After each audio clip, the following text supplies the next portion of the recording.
New Jersey Senator Andy Kim is right in the middle of raging debates in Washington over tariffs, taxes, and the thick stack of executive orders signed by President Trump on a regular basis. But I want to start out talking to you about deportations.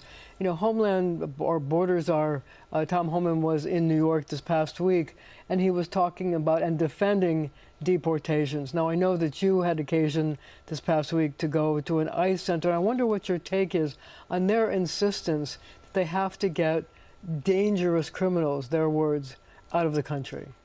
Well, look, I think that there would be wide agreement on saying, you know, violent criminals, the dangerous criminals, if that's what they're actually focused on. But I showed up unannounced to the ICE facility in Elizabeth, New Jersey, and I talked with a man, Kareem Daoud. He has been 21 years in the United States, has married to a U.S. citizen, 2 U.S. citizen kids, and ICE themselves told me he has no criminal background, no criminal history. Why did they pick him up? You know, they haven't given a clear, clear example. You know, he is somebody that is on the pathway to try to get a green card, especially because of his wife. Why are they going after him? And he didn't come here illegally. I mean, he's been here for 21 years. He has 21 years. I don't know all the details, and there could be something there on that front. But, like, again, they said it's nothing criminal in that way. He's not a violent criminal. He's somebody that's been, runs a restaurant in his community, he's beloved in his community in Hunterdon County. And, I think that that's a perfect example of just like why Americans are now more and more seeing what's happening and saying this is going too far. This is not what the president said he was going to focus in on. I talked to Kareem at that facility, and it was heartbreaking, him talking about how for over 40 days separated from his kids asking, when are we going to be able to play and be together? And he just was so emotional with me, saying, like, how is this the country that is abandoning rule of law, not giving him a chance to be able to make his case? And that's something that I think Americans across the political spectrum can understand is not right. Well, there are new polls out that showed, in fact, a poll by a Republican organization is showing that the president's acceptance on these issues is starting to fall because of this. Do you think that there's going to be some pullback and some reevaluation of cases like the man that you went to visit? Well, I hope so. I mean, I certainly have heard some of my colleagues in the U.S. Senate and Congress on the Republican side talking about, for instance, Kilmar Garcia's case of just, the administration admitted they made a mistake in deporting him, but, they need to be able to show that they are obeying rule of law. And when the Supreme Court rules, when other courts rule, we cannot have an executive branch that is defiant of the constitutional responsibilities under separation of powers. So the other thing I want to talk to you about is the fact that when you go back to Washington for the next part of the session, you're going to have to deal with what the president has been calling a big, beautiful bill, which is going to deal with budget cuts, possible cuts to Medicaid, to Medicare, to Social Security. I wonder what your thoughts are and whether, given the fact that there's a lot of consternation on the part of older New Yorkers and older New Jersey residents, what you think is going to happen in terms of trying to protect the benefits that people feel that they've paid in for their whole lives. Yeah, no, look, I mean, the fact that the Republicans have been targeting Medicaid is something that should be concerning to all of us. 2 million people out of my state of 9 million get their health care through Medicaid. People with disabilities, seniors on long-term care centers, 1 out of every 3 kids in New Jersey on Medicaid. But it isn't just about those on Medicaid. I was talking to a hospital leader in New Jersey. His hospital, handles all sorts of people across the community. He told me that if Medicaid is cut by a substantial amount, their hospital might not be able to keep their doors open. And that'll affect health care for everybody. And that is a New Jersey hospital, let alone rural hospitals in other states. This is something that could very well undermine and collapse the healthcare system that we have as a country. So it affects every single one of us. And then the question is, why are they doing this? Why are they gutting Medicaid or trying to gut Medicaid and SNAP benefits? And that's where you have to follow the money.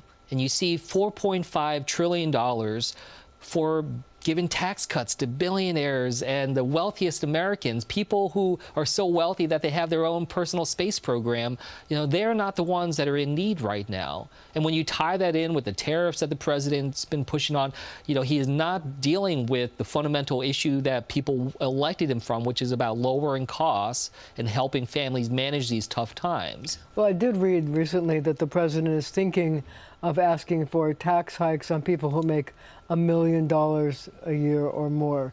I suspect that might be something you would get behind.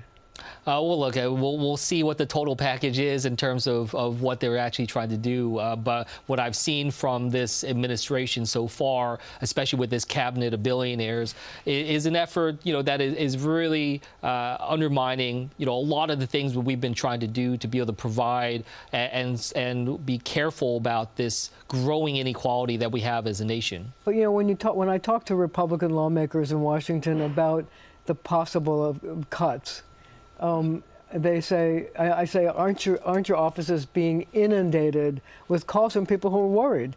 And they say, yes, but they say, we have to cut waste. So is there waste? Is there fat in these programs that they could find savings from? There is always places to make things more effective and efficient. That's in the government and the public sector. It's also in the private sector with big corporations. I don't discount that, and I'm prepared to do that. But when you look at what Doge is doing, when you look at what Elon Musk and Doge and what the Republicans do, it's not about efficiency. This is about, with Doge and the cutting of government employees, it's about loyalty, it's about creating fealty, it's about going after and weaponizing our government to be able to serve solely what Trump wants to do with his agenda, rather than what's right for our Constitution. And when it comes to effectiveness and efficiencies on that front, what we see is, what is their answer for that? And we've seen it in the past, whether it's their efforts to try to privatize Social Security, privatize the VA for our veterans, which they're adamant about trying to push in that direction. These are the types of things we have to guard against. Let's talk about the tariffs, which have really upended the global economy, which has upended the stock market and the global economy. But I want to ask you something. I've, in the last few days, seen some comments years ago and in the last maybe 10 years by President Clinton, President Obama, Chuck Schumer, Nancy Pelosi, and others who have said that they think it's important to take on China in terms of tariffs because it's an unfair trade balance. They made some of the similar arguments that President Trump is making now. I wonder if you see that there is some reason for trying to normalize trade relations with China. Well, there is, tariffs are a tool that can be used. And I say that as someone who worked in diplomacy and national security before. Absolutely see reasons for that, and especially when it comes to such a challenging competition with a country like China. But what I told Secretary Lutnick and the Trump administration is, if you are going to try to engage with China and apply tariffs, you have to do so in alignment with other countries. We have to build a wider coalition, because a country as large as China is larger than ours. We need to build out the markets. We get the Europeans, get some Asian nations on board to be able to build out and be more effective. If we go it alone, which is what's happening, we're going to put ourselves at a disadvantage. And right now, look at what we have done in terms of our allies and our partners. We are a laughingstock of the rest of the world. And frankly, none of those countries want to deal with us. We've lost that credibility. So our ability to stand up against China is weakened. And that is something where we see that Trump's statement about America first, when you translate that to the global level, it basically means America alone. Senator, we're going to have to leave it right there for now. But up next is Jersey City Mayor Steve Fulop, a man who wants to succeed Governor Phil Murphy and move into Drumthwacket.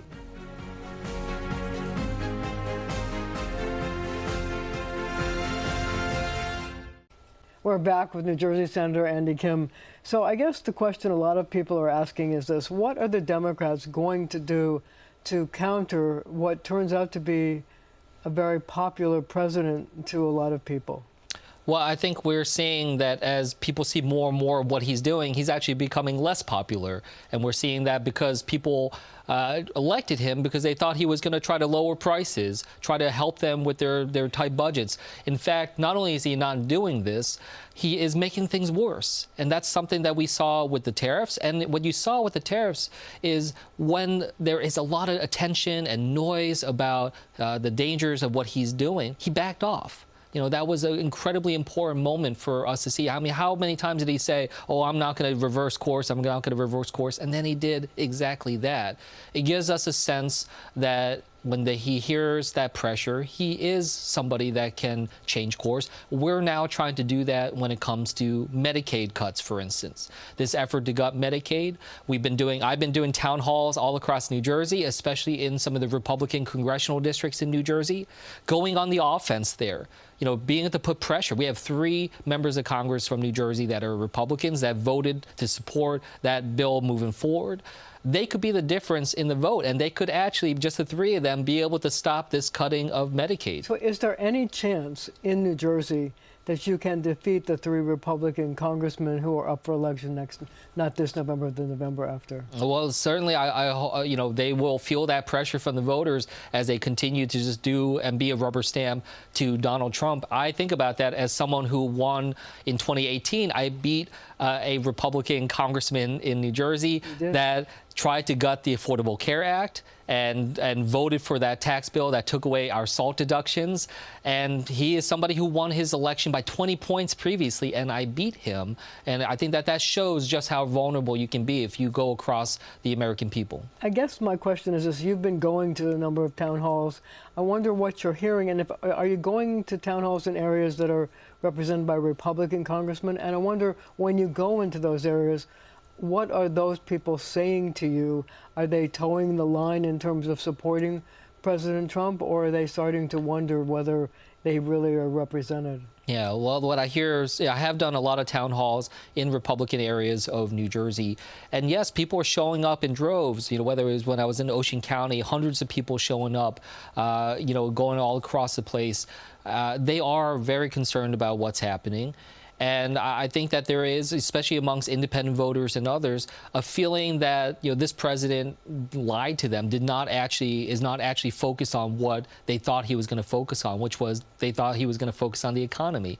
Instead, we're seeing all this effort right now on a number of fronts that are going after culture wars and consolidation of power. I think a lot of people see that this president is going too far, abusing powers, going against going not just against Congress, but also going against the judiciary. And, you know, people in this nation polled overwhelmingly say the president has to abide by what the judiciary, especially the Supreme Court, says.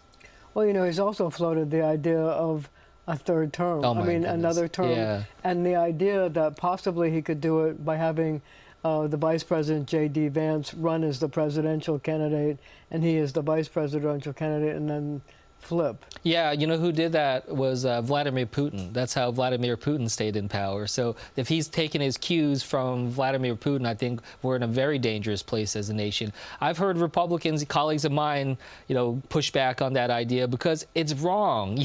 It's in the Constitution of the United States that he cannot run again. The president should just dismiss that outright publicly and allow us to proceed without constantly making it feel like, you know, he is in this type of power grab leading towards authoritarianism.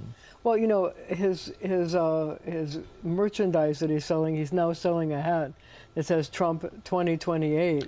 So is that just to make money? Is that just to, you know, get the faithful to buy another thing from his I mean, I hope it indicates his last year in office, but I think what we've seen by him is he enjoys riling people up. You know, this is a president that enjoys dividing people. And I think that's why people, I hope people are sick and tired of that. I am. I hate that we have such a level of tribalism in this country. You know, I worked in national security. I served under both the Bush administration and the Obama administration. You know, we're about to celebrate our 250th anniversary as a birthday as a country next year. Like, we should be using that as a moment to just recommit ourselves to the American project. Take a step back. remind ourselves that we're part of something bigger than all of us. Instead, what we see right now is just a constant push towards further divisiveness, and it leads to, like I often said, it feels like we're becoming this nation addicted to anger right now. And I'm sad about that because I'm trying to raise a 7-year-old and a 9-year-old, 2 little boys. And this chaos and this crisis, this is not the kind of America I want to raise my kids in. So, I hope that we can change course. So, you went from being in Congress to being in the Senate. Is there a difference? Have you seen any change in the way the job is done? Yeah, I'm actually been somewhat surprised by how much of a difference it is. It is a remarkably different job in the Senate. The easiest thing to say is there are less people. I'm not super good at memorizing names, but that being said, there's just a different culture. There is a greater sense of collegiality. There is an expectation that I get to build a relationship with all other 99 U.S. senators. I think that also for me, having represented before 1/12 of New Jersey and now representing all over 9 million of them, that's a big change in terms of the types of issues I work on. So I will say, in terms of the job, I really love being able to serve in this way. I'm the 2006th American ever to serve in the U.S. Senate, the first Korean American ever. And I hope to be able to continue to serve New Jersey and this country as honorably as I possibly can. So one of the issues that come up in Washington is the SAFE Act, which, would require people to show proof of citizenship before they register to vote. I wonder how you feel about that, but that seems to be making some headway in Washington. Yeah, look, I mean, it's just one of those things where, again, under the guise of election security, they're trying to push something. Like, I don't think it should be easier in this country to buy a gun than to go and vote. And so just like we should be trying to make it easier to be able to support people. So is this another divisive thing? It has become a divisive thing because we've engaged in efforts to try to create bipartisan legislation when it comes to election security. I want to make sure our elections are secure. But everything we put forward, they have just dismissed because they don't actually seem like they want to solve the problem. This is a very good political issue for them to raise in terms of undermining the credibility. They didn't seem to care about that when Trump won, but they always have that in their back pocket. And again, I just think the American people are the ones that lose in this circumstance because they're left wondering what to believe. They don't know what to believe when it comes down to this. And when push comes to shove, we don't see that widespread fraud that the Republicans keep pointing back to. You talk about a country that's being divided. One of the things that the president has been doing is been trying to cut grants to colleges who have had a lot of anti-Israel protests on their campuses.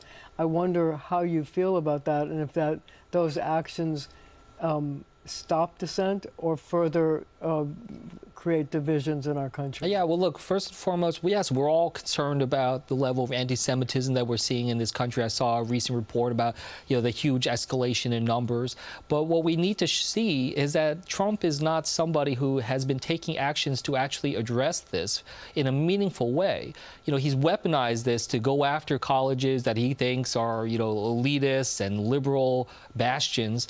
If he was really serious about addressing anti-Semitism, he would not be cutting staff at the Office of Civil Rights at the Department of Education, let alone trying to abolish the Department of Education, which is the place where we've been able to try to investigate and adjudicate cases of anti-Semitism.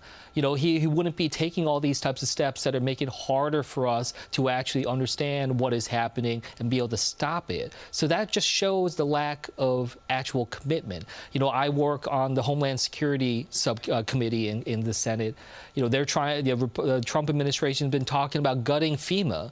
Well, FEMA is the place where the nonprofit security grant program exists, which helps provide security to synagogues, temples, mosques, churches, and other organizations. It's been one of the most important tools on addressing anti-Semitism, which I've been trying to increase the budget for, and the Trump administration has been stopping these efforts to be able to expand. So that's what I hope people actually see.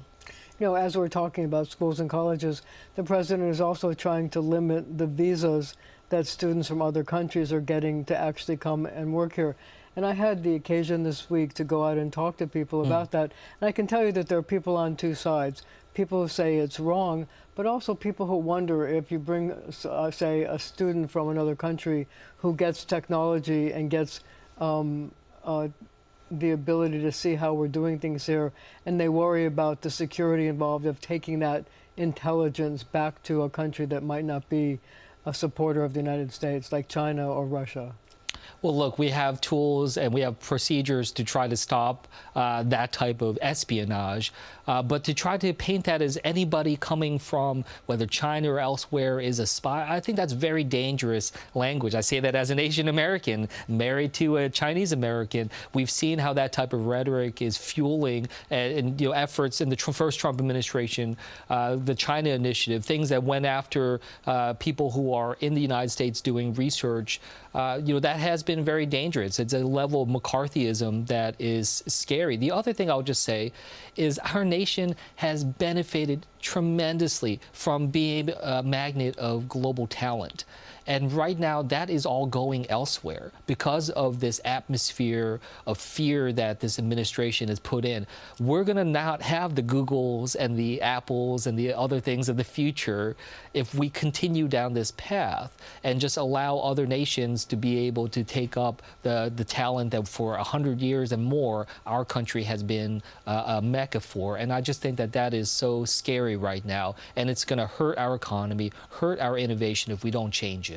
As we're talking about security, there have been issues raised about the security of what's going on at the Defense Department, where the Secretary of Defense, Pete Hegseth, has been found to have been using Signal, which is a sort of, they believe it's a safe way to communicate, but it's apparently not. And, wondering whether the president would to take action against him, because apparently he was using Signal to share secrets not only with his other people in his department, but his family members and others who might not have had security clearance. Yeah. I wonder what your take is on that. Yeah, I mean, look, I'll just start by saying Secretary Hegseth is unfit for that office. I've known it before, but I see it clearly to the American people now. And what we see with Signal, that's just the tip of the iceberg. I mean, there's so much chaos and dysfunction at the Pentagon. And it makes me sad because I used to work there.